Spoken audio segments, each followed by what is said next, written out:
The extraction pod hissed open, releasing Marcus Cole into the sterile white corridor of Station Gamma 7. His boots hit the deck with a metallic thud that echoed through the empty passage.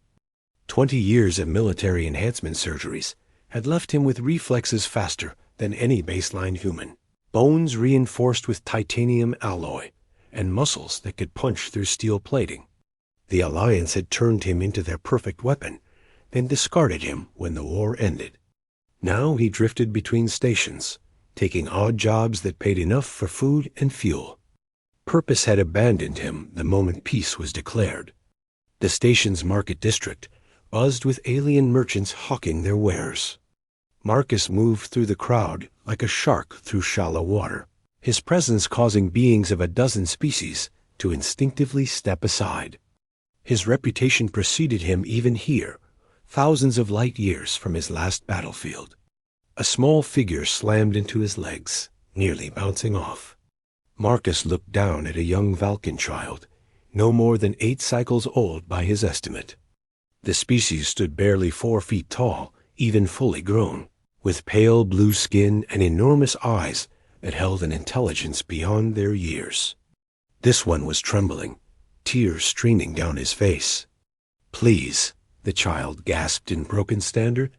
"You are human, yes? You are warrior?"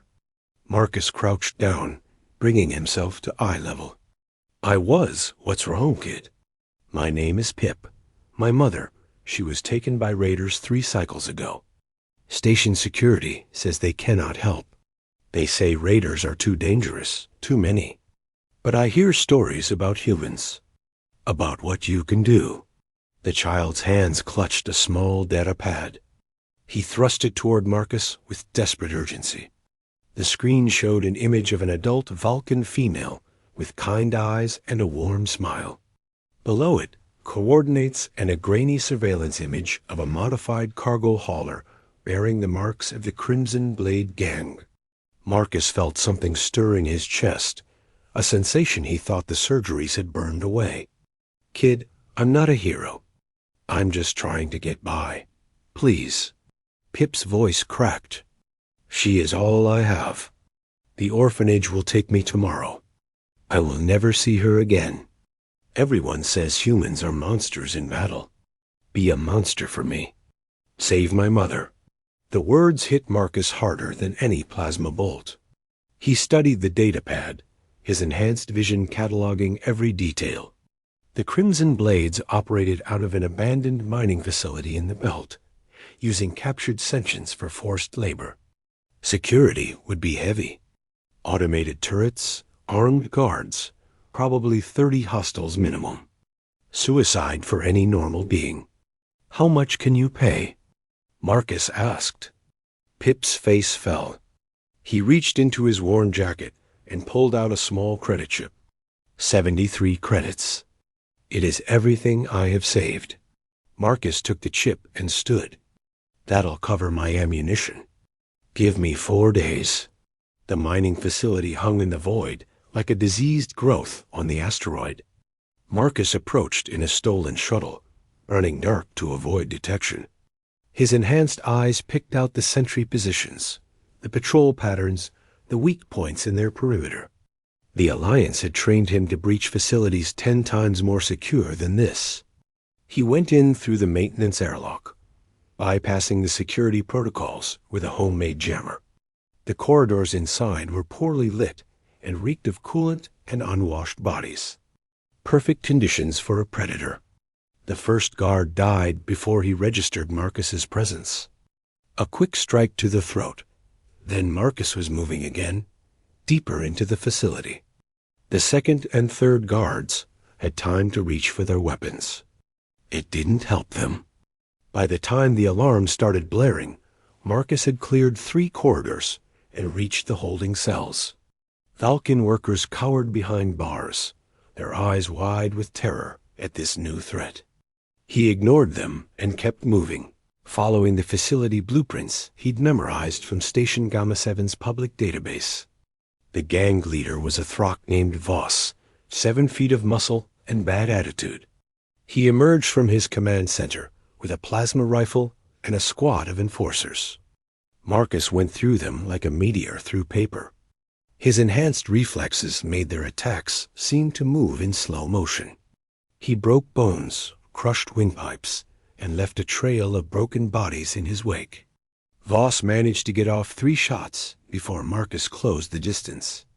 The plasma bolts burned tracks across Marcus's shoulder and ribs, but his modified pain receptors barely registered the damage.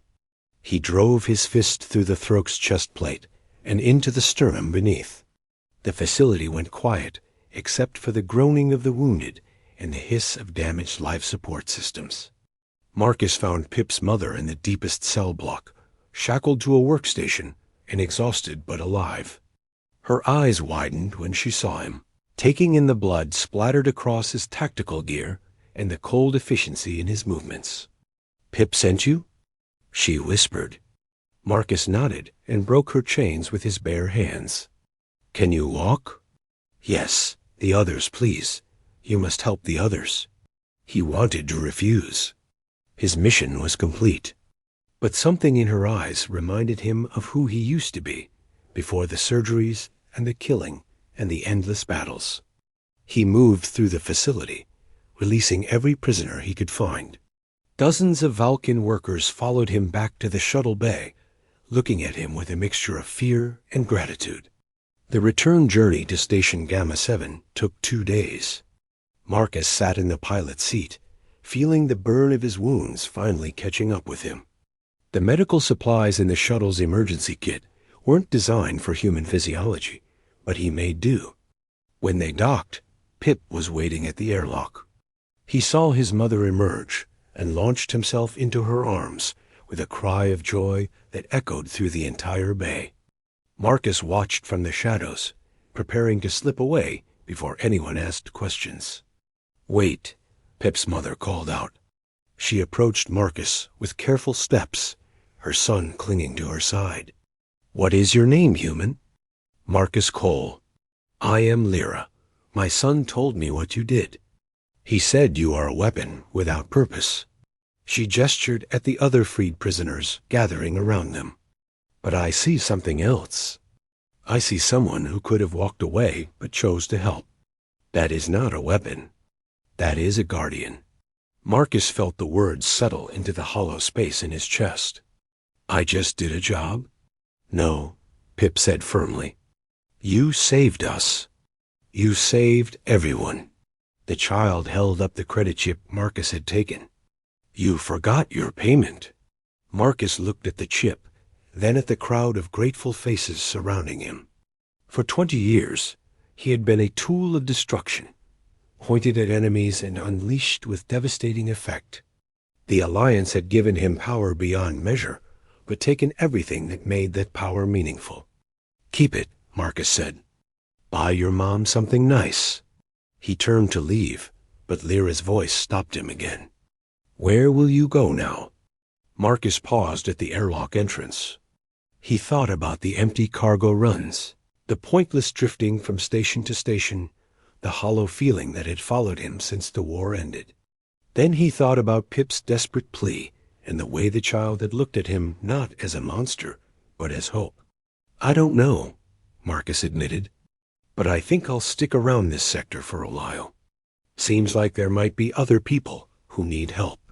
Other kids with nowhere else to turn." Pip's face lit up. "You will be a hero?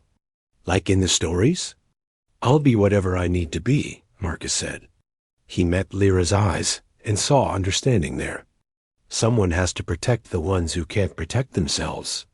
Might as well be me. As he walked back into the station proper, Marcus felt something he hadn't experienced in years. The weight on his shoulders seemed lighter. His enhanced body, engineered for war, now had a new directive. Not destruction for its own sake, but protection for those who needed it most. The Alliance had made him a weapon. A scared child and his mother had made him something more. In the vast darkness between stars, Marcus Cole had finally found his purpose.